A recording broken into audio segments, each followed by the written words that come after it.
Good morning, Vidjay. You are dialing in this morning from Los Angeles, where you live and work now a little over 10 years. And you work there as a composer for mainly movies. And I was wondering, how did that happen? Question. Good morning to you. Here it's almost afternoon. How did that happen? That's a good question. I came here about 10 years ago to study at university here in Los Angeles, study music, especially for film scoring. And I was supposed to go back after the 1 year program to Holland, but I'm still here. What inspired you to stay there? And what was the reason why you went there, actually? The first reason that I went there was that I thought my career in Holland was a little bit too limited. At that time, I was already doing pretty big shows on TV and movies. And I knew that I could learn way more here in LA. And my dream was always to work for the big studios. So you really have to be there physically, talk to people, create a network. How do you start off with that? There's different ways how to do it. Some people, they just come here, they just move to LA from basically everywhere in the world. I decided to come here and really study film music because I went to school in Holland, University of Utrecht, the School of the Arts. So I did that program for 4 years. After that, I worked in Holland, and then I decided, okay, I want to learn more. I went to LA, I saw one great program, was admitted. So that's why I came here in the first place. And then I thought, okay, I'm just gonna get the knowledge from this program, and then I go back to Holland. But then here, when those opportunities came, I thought, okay, well, I can maybe stay a little bit longer, and I can still work for Europe. I guess a lot of composers think that there's already a lot of film score composers in the US and in LA who are doing great work. So you just have to do it and try it and find your own way. First of all, you have to decide what you want to do in life, I guess. It's a pretty big decision, and especially because it's a long-term goal. Sometimes you see people here, they think that they will have a career in music or acting or do something else. And then after 3 years, they go back home disappointed because it didn't really work out. 3 years is very, very short time. If you really want to have a career here, then you really have to think long term, like decades. And that's something you really have to ask yourself if you're up for that. It's quite a sacrifice, I assume. You get a lot back for it, but it's also very exciting to do such a thing. Hey, and one of your recent projects is a new animation called Ainbo. It's an American Peruvian production, if I'm correct. Yeah, it's quite an international project. It started in Peru, then it got bought by the US, then it got produced in Holland. And after that, there were some other countries involved, China, the UK, to make the whole movie. That's not uncommon for a production like this. When such an international project, you work probably with several teams all around the world, or do you have one point of contact, one director that you work with one-on-one, or is that not the case? Normally I would work with only a few people, in this case the director and maybe a producer. My job is to, as a composer, is to tell the story with the language of music. I have one point of communication, which is the director decide what we want to do. In this case, there were two directors, so we decided that I would just communicate with Richard, the director in Amsterdam, and he would communicate with the other director, just to keep it simple, because it can be a little bit difficult if you get notes from multiple people. And how does it work with such an animation? Do you create the music for the animation, or do they create on your music also to get the timings right? Well, animation movies, especially like this scale, it's very challenging because first of all, it takes a very long time to make it. The movie itself maybe takes 5-6 years to make, and then I've been working on Ainbo for about 2-3 years, which is a very long time considering like a live action movie. could be a few months. So there's different stages with animation. Normally I will get involved when there's a script and there is like a moving storyboard. So it's basically pictures drawn and there's like voices, not even from the actors, but just from the animators, just to get a rough idea of how the story will look like and how it will feel like. And it's very odd to see it because there's nothing going on. I will never see the final animation before I'm done. It's very challenging to do because I have to compose music and deliver music that sounds fantastic and beautiful, but the visuals aren't there. In this case, the first piece I worked on was something they had to animate on. They're singing.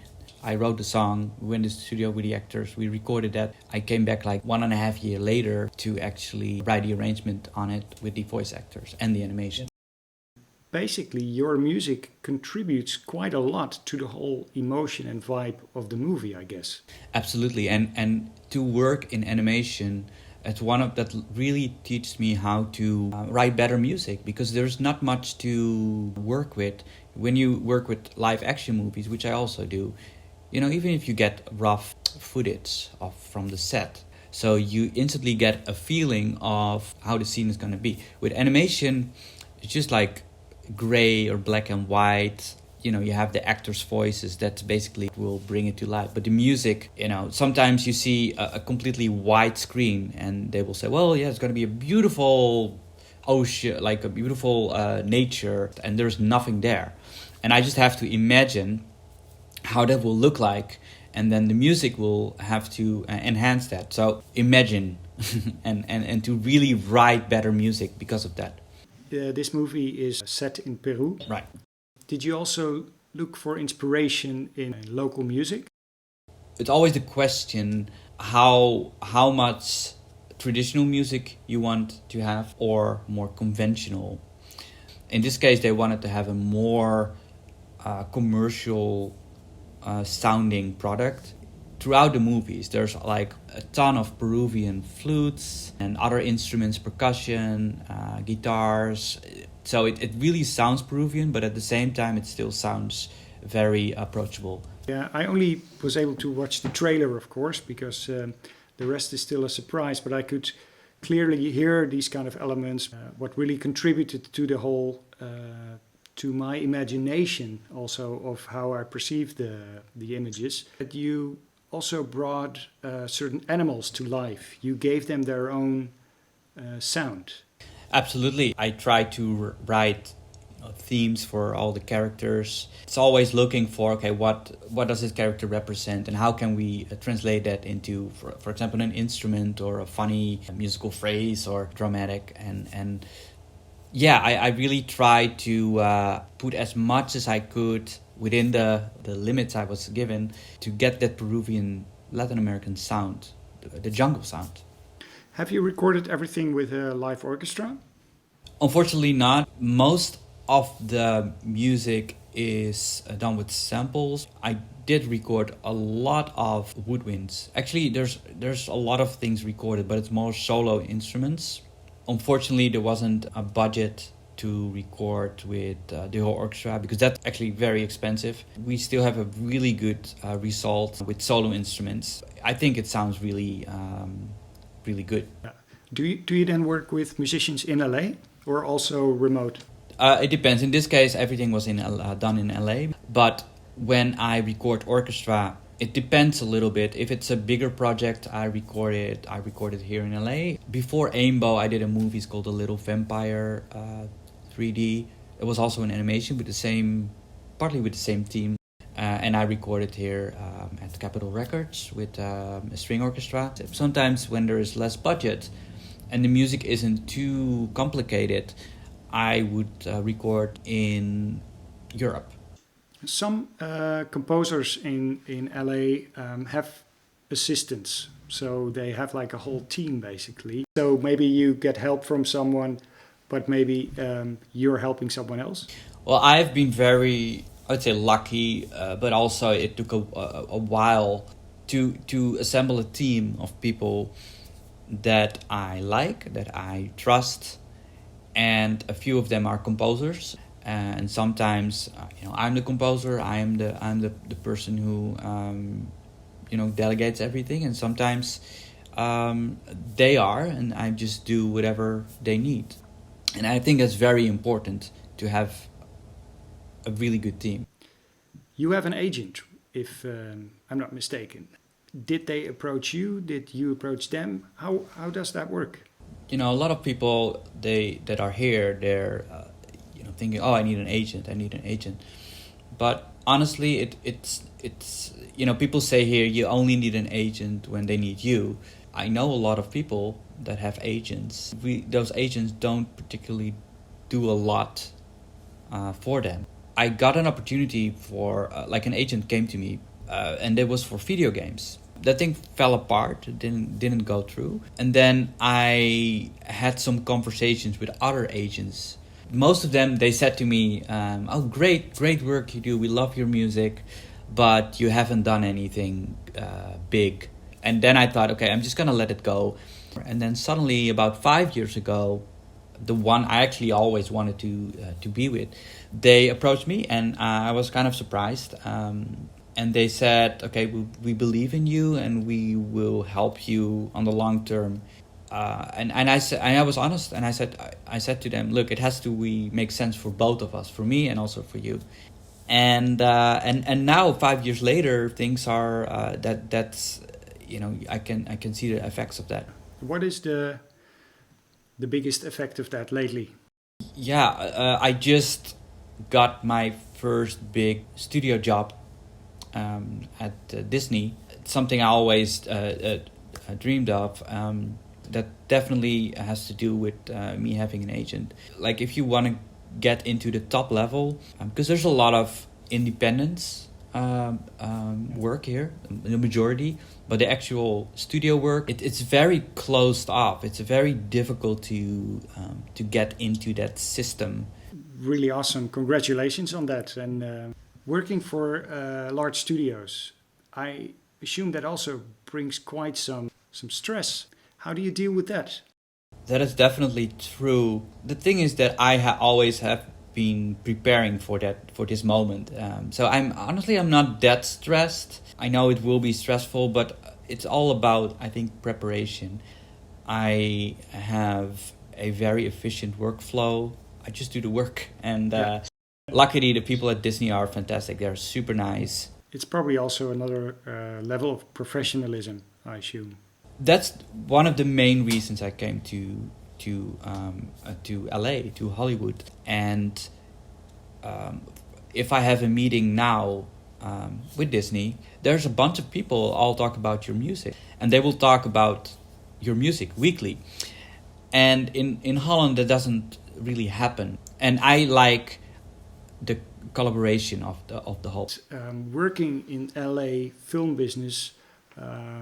And the expectations that come with that can give a certain pressure on your private life. Is that the case? Absolutely. I think one thing I learned from Tom Holkenborg, Junkie XL, who is a famous composer here also. He's kind of like a mentor for me because we talk, we have coffee once in a while. He always says to me, it's all about the focus. He does a million things, and he's still alive, and happy. I think it's all about the focus and how you manage your time. The most important job a composer has is to be really good, really fast. I've been working in music for 20 years or something like that. So along that time, I just learned to work more efficient, better, faster, and also to make decisions. Exactly, and that also gives you sort of the self confidence maybe to deal with the pressure and the expectations. Absolutely, and in the end of the day, I see this as a business. That's the most important thing to realize. That's how I approach this job and how I manage it in Holland, where it's a little bit more relaxed. The pressure is not that high. The demands are not crazy high like it is here. So there's definitely more stress, but it's all about managing time. It becomes less about the music and more about running a business to be successful here. You recently also worked on an American art house movie. How does this kind of more creative project work in an American business? Most of those projects are in the independent world. There's still a way how people in LA work. There's a different work ethic. So the level, even in the independent world, it's very high. You know, if you work for a big studio, then those are commercial companies. So they want to appeal to a very broad audience. So that means that the music will sound commercial. If you do art house things, then there's way more things to experiment. The good thing is that with companies like Netflix, they have a lot of experimentation in their shows and their high quality, and that's, I think it's fantastic. Is there anything that really inspired you lately in music? I think the things that inspired me the most, it sounds a little bit cliche, but it's just life itself. Because I mean, I do listen obviously to a lot of music. You know, what we do as film composers, it's all about emotions and feelings, and I find that I've the most inspiration if I experience an emotion myself. So because then I can translate that into music. If I don't feel it, I cannot show that in music. I think that's a very beautiful answer. Thank you very much, Vidjay. I think this was a really nice addition to this chapter of Private Kitchen. And hopefully we will see you soon. Thanks for having me.